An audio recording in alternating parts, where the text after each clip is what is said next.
Hector Berlioz really is a person apart. He doesn't fit into any normal category. He is somebody who grew a bit like a mushroom out of the ground, out of the soil of the Dauphiné. I mean, he didn't come from a musical family. His father was the local doctor in La Côte-Saint-André, a small town with a fantastic view across the plain of the Dauphiné to the Vercors and the Chartreuse, the pre-Alps that lead you into Switzerland. And he's very much a man of the earth. You feel with Berlioz that nearly all his music has roots in the soil of the Dauphiné, of where he grew up. I find it very moving. I mean, I've been visiting La Côte-Saint-André for the last 30 years, and the festival, the Berlioz Festival, which is now grown into something really quite significant, was really not so important a few years ago. When I was director of the musical director of the Opéra de Lyon, we used to go occasionally from Lyon to the Côte-Saint-André and play in the market square, sous les Halles. But it didn't have a great deal of following. And that's, in a way, that's the defining characteristic of Hector Berlioz, that nul prophète dans son pays, you're never recognized, or the tendency is not to be recognized by your own compatriots. And the French have always had a certain reticence towards Berlioz. It's beginning to change now, but certainly in my youth and when I was director of the Opéra de Lyon, Berlioz was regarded as somehow exotic, a little bit of a rule breaker, which he was to some extent, and not quite the real deal from a French point of view.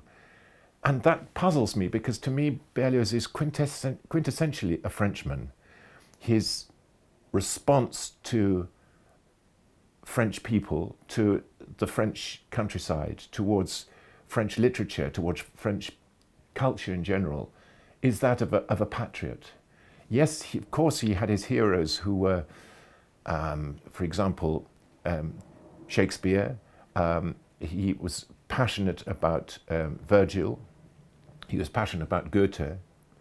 But the truth is that Berlioz was much more appreciated outside France in his lifetime than he was inside France. And I puzzle over that. What is it that has held him back? And I can think of 2 or 3 reasons. Number one, I think, is that the fact that Berlioz was obliged to earn his crust, earn his living, partly by being a critic, confused the French public, because they could have accepted him as an artist, a romantic artist, a crazy artist. But to have him being a critic as well, somebody who was very severe in his criticism, confused them. That was one thing.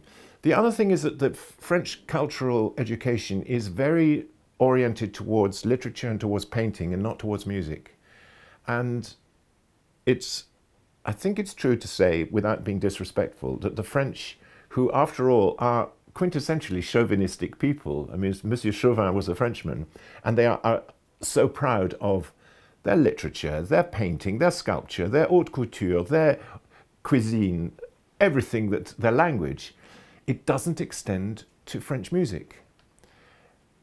And it's a curious enigma. Why should that be? Why should the music of Rameau in the middle of the 18th century, the music of Berlioz at the start of the 19th century, the music even of Debussy and Ravel, Fauré, why should that always be slightly pushed down in relation to Italian music, in German music?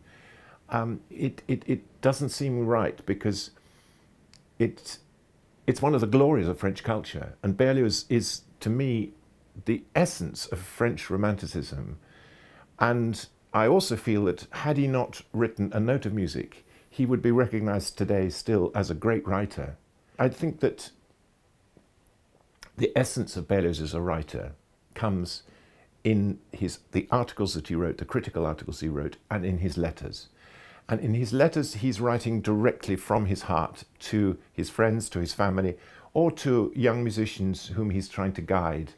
And you get such a feeling of the intensity of his personality, his scrupulous honesty as a man, his passion for his music, and his willingness to be very detailed in planning his concerts, how they should physically be deployed on a stage.